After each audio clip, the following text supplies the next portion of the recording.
I never thought anyone would notice me, let alone have a crush on me. But this painting, it really makes me look so radiant. I did warn you to stay away from my son. That's right. I shouldn't be the one in that picture. I did warn you! Ma'am, I've never met the young master before. Then how are you going to explain this painting? Are you saying that Ethan imagined your picture himself? Ma'am, it's time for afternoon tea with Lady Liesel. No one in this house knows I'm the daughter of the former painter. When she got pregnant with me, my mother lied, claiming the baby was the master's. Don't turn yourself into the kind of woman like your mother. If I find you lurking around my son again, I'll make you regret it. After she was expelled from the manor, I was left behind. But my mother couldn't fool my lady. After giving birth to me, my lady immediately expelled her. She also pitied me, so she kept me in and asked the old maid to take care of me. As you wish, I helped her out of it. And you must not report this to my mother. I was allowed to stay on one condition. I had to keep my existence a secret. I used secret tunnels to travel, come out and clean when nobody's there, and then hide away after finishing my chores. But Ethan, the lady's son, painted my portrait exactly, even though I truly had never met him before. How? Since then, whenever I'm in trouble, someone always shows up just in time to help. Like they're always nearby, watching over me. Even though that person always wears a mask, I think I already know who it is. Oh no, no! These things always happen to me. I guess I'm just not cut out to be a maid after all. But once again, the person in mask showed up. After all that time hiding from everyone, there was someone who had been watching over me all along. Not a word, not a name, just the feeling in my heart, like it skipped a beat. If I'm wrong, then maybe he's just the new gardener. But if I'm right, then I'm totally screwed. That mask was made of paper, so when it got wet, just like I expected, it was torn apart, revealing a strange yet familiar face. Young master? I'm sorry. I need to go now. Watch out! I've never touched anyone before, and I've never let anyone hold me like that either. You're supposed to say sorry instead of running away. Sorry, but I was forbidden to make any contact with you. There's like an invisible wall between us. A wall big enough to separate two different worlds. Then we just go. I don't even know where we're going. I just know that, for the first time, I don't want to stop. Though I just met Ethan for the first time, it feels like we've known each other for a long time. If my lady finds out that you brought a maid in here, it might just blow her mind. You could be right. He's smiling, but why do I feel sorrow in his smile? Ooh. They're beautiful. You got this talent from the master? No, I got it from my mother. Your mother? But why did she stop painting? Even I don't know the answer. Ethan, your painting won the prize! Huh? Shh. This is the secret tunnel I've always used. But how come I never knew about this place? Because it was sealed. I only found out by accident. You wait here. I'll go distract my mother. This must be the answer to what I've been wondering about all along. The young master must have been watching from here. Just like other hidden rooms, this place is also used to hide secrets. I just never thought those secrets were connected to me. The birth records of my lady are here. The thing is, her baby has the same birthday as me, and that baby even looks just like me. No way, my mother, and she... Let's go. My mother already left. If I'm my lady's daughter, then Ethan, who's he? Ethan and I were switched? If I told him the truth, what would happen? Would he lose everything he has? Huh? For the first time in my life, I touched this kind of expensive silk as soft as touching the cloud. This is something just for those living on the other side of the wall. If I were the old me, I'd still think I'm a Cinderella. But now? I really hope you can come to the party tonight. You're my inspiration. I could never win the prize without you. No matter what happened, it was never Ethan's fault. There must be some way to... Ethan's standing there, waiting for me. A mediocre girl no one even cares about. But today is the day that everyone has to look at me. Not because of my identity. Not of the present, the past, or the future. You came. Ethan, who is this young lady? Mother, you've met her before. My pleasure, ma'am. And then, the storm burst through the front door. The woman I once called my mother walked straight into the party without hesitation. Does she know the truth about me and Ethan? Why are you here? You already ruined this family once. Isn't that enough for you? Ruined? I only came to congratulate my son. Huh? Please don't! There are many people here! Stop pretending to be my daughter! I believe that you've already figured it out. Maybe not just you, but everyone here too. Ethan is my real child. All that time growing up and loving her son, my lady still can't win against that bloodline certificate. Ma'am, are you all right? All this time, I've been so cold to you, making you grow up without ever feeling loved. You didn't know about it. An apology. It's late, but I've been waiting for it for so long. I just can't believe it's from someone I least expected. The truth about our identities is now revealed. The right to the inheritance. I will now return it to Leah. What? I'm sorry I chose this way to reveal the truth. She wanted to use me to claim all of Father's property. As for Leah, she's been living a life she didn't deserve, all because of the mistakes of those adults. So, this is the only way. He said out loud the things I didn't have the courage to say. You dared betray your own mother! You're not my son, ever! To give me back my life, Ethan accepted to give up everything he has. You don't have to leave. Just don't let hatred separate our family anymore. Please, keep being my son. We could be a family. I've done many wrong things to you. Let me make it up to you. A family. Something that once seemed so far away is now finally mine. My face was painted completely white, leaving no trace of my natural skin tone. With steady hands and patience, I could make myself look almost albino. Charlie, are you done yet? Hello, I'm Charlie, a girl going through her rebellious phase. What did you paint on your face this time? And these are my two older sisters who are always the center of attention. My eldest sister, Arya, is a beautiful, bold rock singer, always making an impression. My second sister, Joy, is the student council president, basically the perfect model child in everyone's eyes. While me, the youngest, is just painfully ordinary. Arya is adored by young fans. Joy is loved at school. Crowds always surround my sisters, but no one even thinks I could be related to them. Their fans are so intense, it actually feels annoying. They even shove people down in their excitement. That's usually when I step in to help. It's no big deal. After all, the only strength I have is, well, my actual strength. I'm Howard.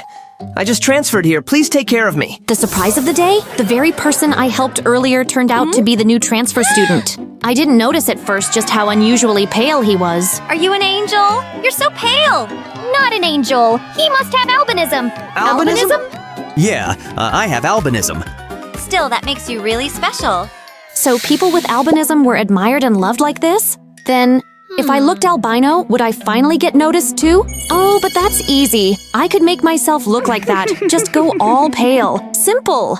I bought the palest foundation I could find, mixed it with white powder, and smeared it all over my face. I dyed my brows and hair white too. When I finished, I looked exactly like someone with albinism.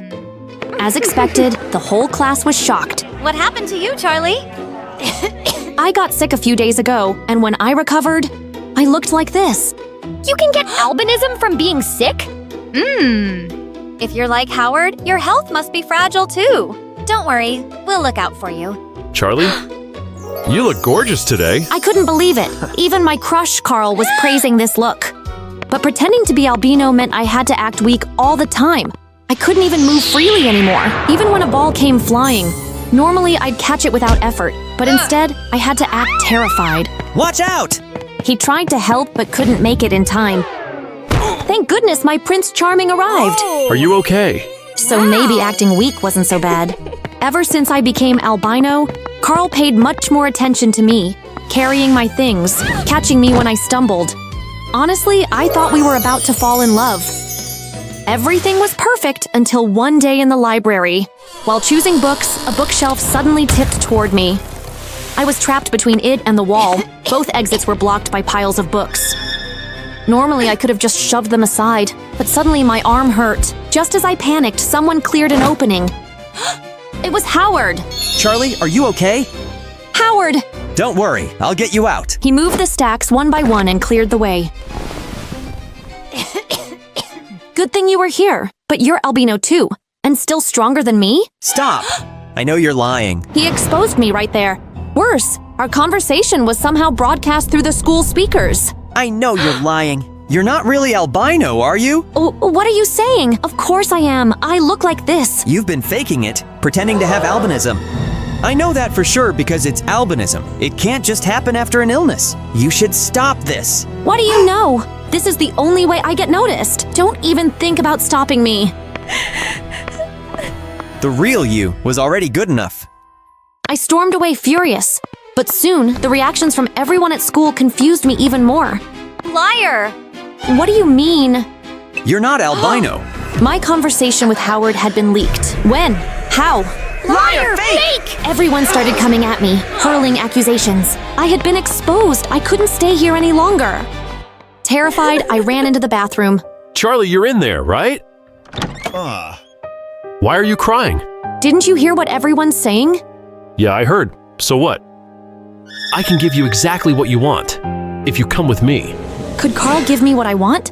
I wasn't sure if I could trust him. But with no choice left, I followed Carl. He took me to an abandoned building. Where is this? Looks like some old lab. This is my family's laboratory. We've successfully experimented on making normal people look like they have albinism. Isn't that what you've always wanted? I've never heard of this on the news. And it's damp and creepy here. I wanted to leave, but I got lost in the maze of hallways. I accidentally knocked over a cloth covering a shelf. Behind it were mice in all sorts of strange colors. Failed experiments. Why, you've never heard of this? Because the project was banned after catastrophic failure. Now that I'd discovered his secret, Carl dropped the act. His true, terrifying side emerged. He was about to attack me, but a sudden crash interrupted him. What are you doing? Howard had come to save me. Another mouse walking right into the trap. Howard was fragile compared to normal people. I knew Carl could easily overpower him. Howard! A weak little guy. But I couldn't let him get hurt. Enough pretending. I dropped the weak act, rushed forward, and fought with everything I had. Wow! Thank goodness, I managed to knock his guard down. Let's go! You won't escape me! But before he could strike again, the police arrived. Good thing I called them before coming here. I was so reckless and caused such a mess. It's okay. Wanting to express yourself is normal, but you don't need to change who you are. Honestly, when you punched that guy to protect me, you looked amazing. Howard was right. Maybe the only time I truly shine is when I embrace my own strength. Emma and I are identical, but she hates me because of my rainbow hair. She sabotaged it more times than I can count. For example, she splashed paint on it. She's always sat right behind me in class and loudly chewed gum. Her bubble gum would get stuck in my hair. I had no choice but to cut it short. But the worst was when she bit my hair. I didn't pick on her because her hair was bad. Why would I? Her bullying stopped when Uncle Magnus showed up. He pressed his face close to hers and said each word slowly, menacingly. I knew she'd be disciplined, and all Emma could do was nod resignedly. Uncle Magnus led me away. I glanced back once. Emma's head was bowed, eyes down. Then the door slammed between us. There were screaming. I flinched, clutching my hair tightly. I didn't want Emma to suffer anymore. Minutes later, Magnus reappeared, surprised to find I was still standing there. I just wanted to ask, I stammered. Why does she hate me so much? Just because of my hair? Your hair is a treasure, Alice. His hands were gentle, but his tone was not, like both comfort and warning. His fingers glided through each strand as if auditing inventory. I shivered. I nodded, unsure if it was from habit or fear. The door to Emma's room was slightly ajar. My heart pounded as I peeked inside. She was collapsed on the floor, her hair tangled, her back curled like a wounded animal. I rushed to help her up, but she flicked my hand away, like my touch was dirty. I stepped back, but still spoke softly. I made some lasagna you liked. Huh? I bit my lip. I couldn't bear another rejection. Why do you even care about me? Because You're my sister. I saw surprise flit across Emma's face. Her guard dropped for a moment. Then I pulled a crumpled piece of paper from my pocket, a drawing I'd made long ago. It was colorful, depicting Emma and me being friends. We were happily together, or at least I had hoped so. I'm hungry. Her voice was blunt, but she clutched the drawing without letting go. I'll be back soon. I bolted through the door without looking back. But as I did, I glimpsed her take a small breath and faintly smile, her first.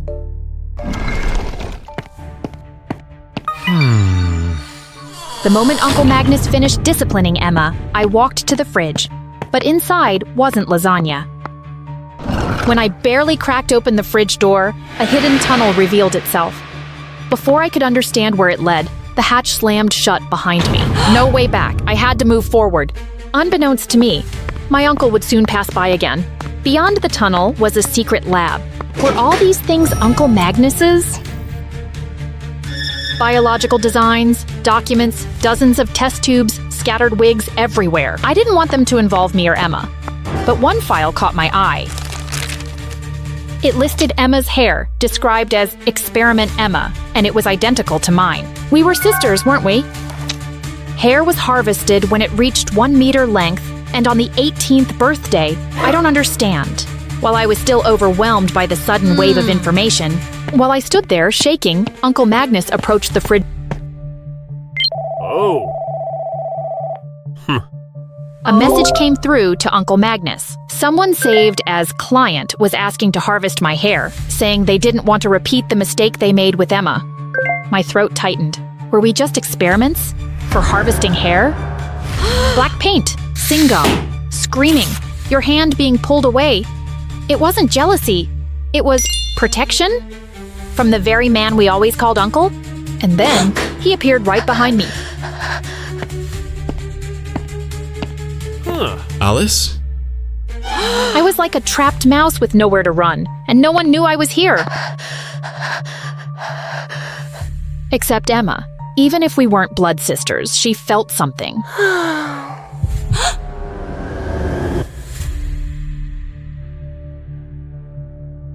I blink. I woke up under a pale light. What is this? My whole body was locked inside a vertical glass tube. Right across from me stood him, my uncle, wearing a chilling smile. Don't even bother my little niece. There's nothing you can do now. I was furious at the betrayal, but also paralyzed by helplessness. Alice? Magnus was setting up his equipment. His thick fingers danced over the control panel. Let me go, you monster! Just as Emma was about to leave, she heard my voice. No, it can't be. He promised he wouldn't harvest her hair until she turned 18. Emma was like me. No, even worse. She had been his very first experiment.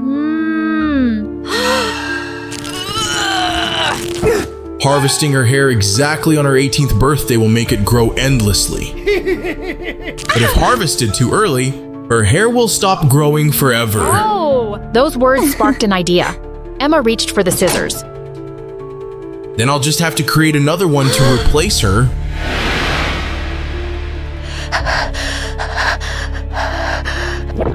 Instead of freeing herself, she cut off her own hair, the very thing that had imprisoned her entire life. Huh? The hair! What have you done to my precious hair? Emma thought she had finally beaten him, until he created me. Alice, where are you? He turned the machine on. A blinding light lit up the room, signaling the nightmare was about to begin. Aha! Oh! I could feel my hair standing on end, like something invisible was trying to pull it upward, rip it right out of my scalp. My body couldn't take the force. I struggled, panicking, trying to fight the pull, but it was no use. Guess I'll have to harvest this hair earlier than planned. His voice was calm, chilling calm, as if he were talking about cutting flowers instead of sentencing me to whatever twisted fate this was. But just then, Emma appeared behind him. She raised a fire extinguisher, her eyes burning with resolve. Crash! She slammed the extinguisher down onto the control panel. Sparks, burst from the machinery, but that was the moment hope exploded into the room. Oh, my machine! The force field around me deactivated instantly. At the same time, Magnus lunged toward Emma, and I knew I had to act fast. Let her go, or you lose this.